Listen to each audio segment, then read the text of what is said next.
How about a little bit more animal spirit medicine today? The lion. Patient, regal, a complete master. The lion is a master of the fire element and a living mascot of self-transformation. The lion personality dictates their life to a personal and spiritual growth. They dedicate their lives to personal and spiritual growth. It's Texas. It's hot. I'm trying to go fast. My phone keeps quitting on me. This dedication inspires some and intimidates others.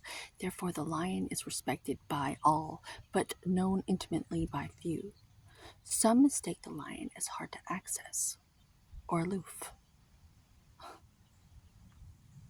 Yet those with a keener eye know better. Lions are observant, stealth, and precise in their words and actions. They do not waste energy or resources